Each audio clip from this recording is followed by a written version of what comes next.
Seja muito bem-vindo a bordo. Para uma melhor experiência, orientamos que coloque fone de ouvido ou aumente o som. Estamos prestes a aterrissar em História de Imigrante.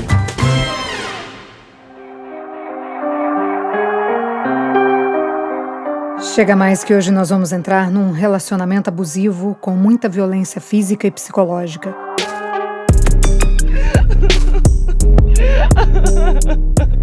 Uma história que começou como um romance e terminou nas páginas de um conto policial. Mas aqui é vida real, então segura que lá vem história. A história da Viviane. Ela era menina ainda quando veio morar nos Estados Unidos. Ela tinha ali uns 17 anos e veio pra cá com o sonho de estudar. Mas, chegando aqui, viu que para se manter tinha mesmo era que pôr a mão na massa, trabalhar pesado. E foi isso que ela fez. Pouco tempo depois de chegar, ela conheceu um brasileiro, que eu vou chamar aqui de Elias. A Viviane e o Elias logo começaram a morar juntos. Era assim, uma paixão avassaladora. Não demorou muito para Viviane engravidar. Ela estava feliz e ao mesmo tempo tensa com a gravidez, porque assim, ter um filho longe da família não é fácil. E ela também era bem novinha, então batia aquela insegurança, né? Normal. Pois é, mas o maridão, em vez de dar o apoio ali, passou a maltratar a Viviane. Ele tinha muito ciúme e do nada começou a chamar a Viviane de puta, de vagabunda, falava para ela que ela não era nada, esse tipo de insulto. Foi assim a gravidez toda. Alguns meses depois do bebê nascer, ela descobriu que ele estava traindo ela. Depois disso, a coisa piorou.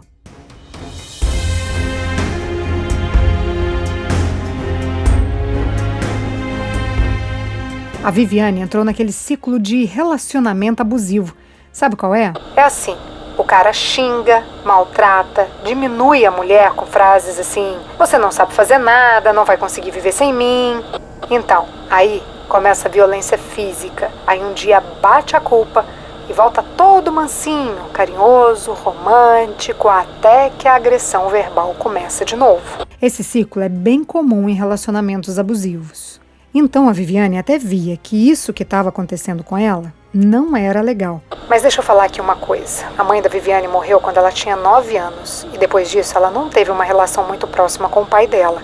Quem criou a Viviane foi a avó, mas no fundo ela sempre sentiu falta da figura paterna e materna. Então ali ela estava passando por tudo isso porque ela queria que o filho dela tivesse uma família, tivesse uma mãe e um pai que cuidassem deles juntos. E assim ela foi tocando a vida dentro desse ciclo de violência. Sempre aguentando tudo para ter o pai perto do filho. Até que o Elias resolveu ir embora para o Brasil. Apesar de tudo, a Viviane amava o Elias e pensou que lá as coisas poderiam ser diferentes. Então ela topou voltar. No Brasil, ela teve outro filho e a relação deles seguiu com altos e baixos.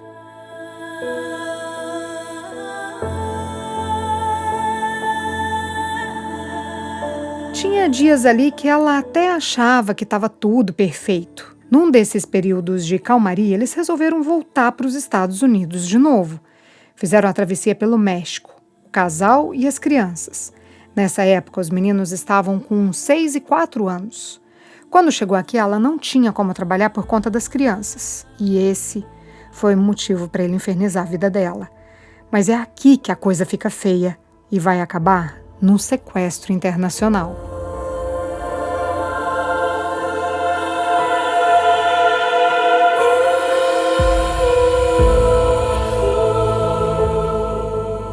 Até aqui, só as pessoas mais próximas sabiam das brigas e das agressões.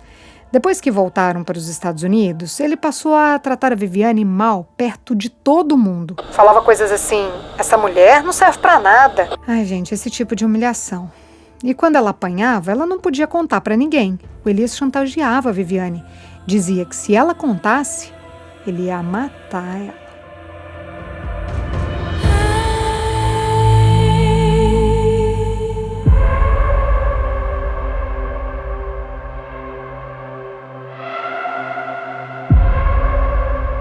Eles moravam no apartamento de um quarto. Os meninos dormiam no mesmo cômodo que eles. Numa noite, quando as crianças já estavam dormindo, Elias, num ataque de fúria... Eu nem gosto de falar o motivo das brigas, porque parece que eu vou justificar as atitudes dessa. E, na boa, nada justifica uma agressão física e muito menos verbal. Voltando aqui, ele deu um chute no calcanhar dela. Ela fala que ele sempre batia em lugares que não ficava marca, pra ela nunca ter prova da agressão. Mas esse dia a perna dela sangrou. E depois ele enforcou a Viviane com as mãos. As marcas dos dedos dele ficaram no pescoço dela.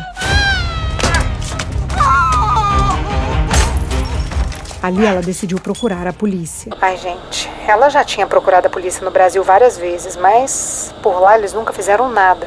Por isso ela não acreditava muito em denúncia. Mas agora o medo era tanto que ela não tinha outra saída. Pediu a ajuda de uma amiga para fazer a ligação. Ele estava na cola dela, não tinha nem como ela usar o telefone. Ele sabia das marcas e já estava desconfiado que ela podia fazer alguma coisa. Quando a polícia chegou, já deu ordem de prisão direto. Uma coisa interessante que ela me contou é que no Brasil, às vezes que ela procurou a delegacia, ela teve que contar toda a história para depois eles irem atrás do marido dela. E aqui nos Estados Unidos, a polícia já deu ordem de prisão de cara e só depois foi escutar o que ela tinha para dizer. Eu achei isso super bacana, porque daí diminui o tempo do cara sumir no mundo, né? Mas 2 dias depois, ele pagou a fiança e saiu. Ele estava livre, mas tinha uma corte pela frente. E também não podia chegar nem perto da Viviane. A corte é como um fórum no Brasil. Então, a polícia escoltou o Elias enquanto ele foi em casa buscar as coisas dele. A Viviane não quis nem ver. Ficou ali do lado de fora. Ele colocou tudo num saco preto. Só que, além de umas peças de roupas, ele levou também o passaporte dele e dos meninos. O saco era opaco, então não dava para ver o que tinha lá dentro. A Viviane nem desconfiou. No dia seguinte, ele pediu para passar o sábado com os meninos. E ela deixou. Ela não queria misturar as coisas. O problema, ela entendia muito bem que era do casal e não dos filhos. Só que ele não pensou assim. Ele sabia que depois da corte que estava agendada para ele ia ser deportado. Então, já que ele ia mesmo ter que ir embora, queria que todo mundo fosse com ele. E o que o Elias fez? Embarcou com os 2 filhos para o Brasil.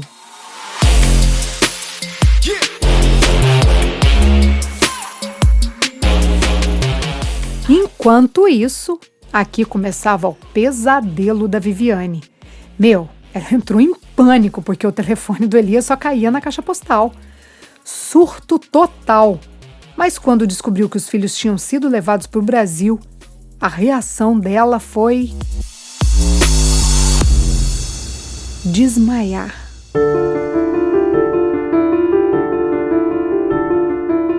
Deixa eu explicar uma coisa aqui pra vocês. Ela era daquelas mães agarrada com os filhos. Sabe aquelas bem protetoras que tá o tempo todo ao redor, grudada mesmo? Então ela era assim com eles. Ela queria ser uma boa mãe, já que ela mesma não teve a mãe por perto. Então vocês conseguem imaginar que a Viviane ficou um tempo bom sem conseguir deitar a cabeça no travesseiro e descansar, né? A vontade dela era pegar as coisas e sair correndo pro Brasil. Mas os amigos aqui seguraram ela. Até porque ela estava ameaçada de morte.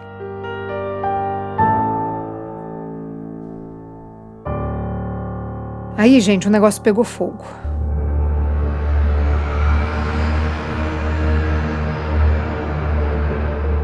Eu falo isso porque o Elias passou a ser acusado de sequestro internacional de criança.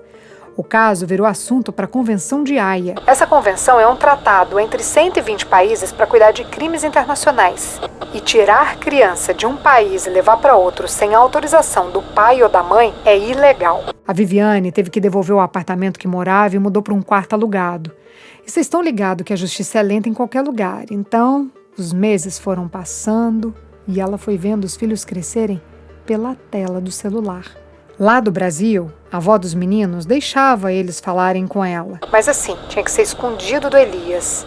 Era um segredinho deles. Ela se desfez de todas as roupas dos meninos que tinha ficado para trás. Ai, gente, eu que sou mãe consigo imaginar um pouco do tamanho dessa dor.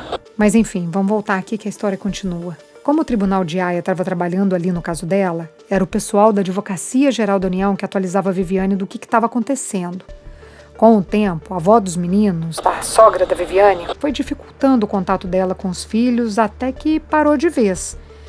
Isso tinha mais de um ano que os meninos tinham sido levados para o Brasil. Isso quer dizer, depois de mais de um ano vendo os filhos pelo celular, agora nem isso ela podia mais. E para piorar, o Elias, quando viu que a Viviane não ia embora, decidiu voltar para a América novamente. E aqui, escondido, dava um jeito de continuar ameaçando a ex-mulher de morte. Cara, as coisas só ficaram melhor na vida dela quando ela recebeu a ligação da advogada falando que os filhos estavam prontos para voltar.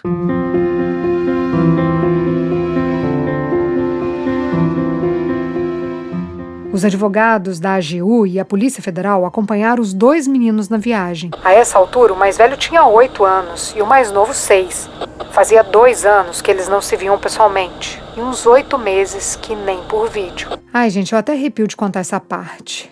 Quando a Viviane foi no aeroporto esperar por eles, ela até tremia. Ela estava esperando aquelas cenas de filme, ver os filhos correndo e se jogando no colo da mãe.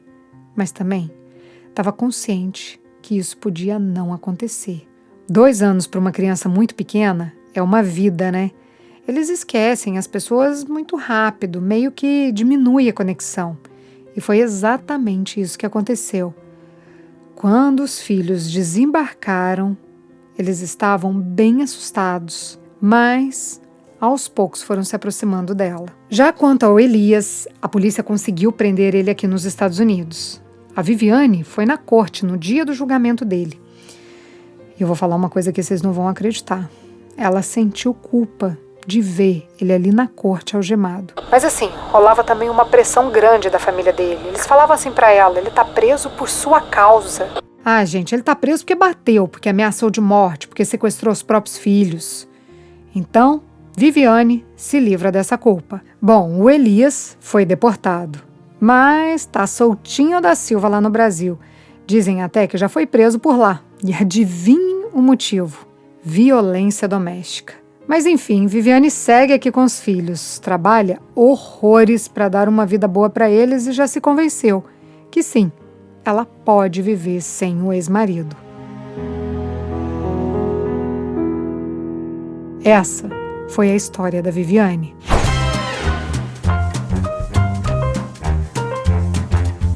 Todas as histórias que contamos aqui são reais. Mas como diz o ditado popular, quem conta um conto, aumenta um ponto. O nome dos personagens pode ou não ser inventado em respeito à história deles. Se você tem uma história de imigrante para compartilhar, escreva pra gente. Nosso e-mail é historiademigrante@gmail.com e o nosso WhatsApp é +1 650 834 9209. O WhatsApp é +1 650 834 9209. São roteiro e apresentação, Priscila Lima. Essa é uma realização Estúdio Fita. Até a próxima história.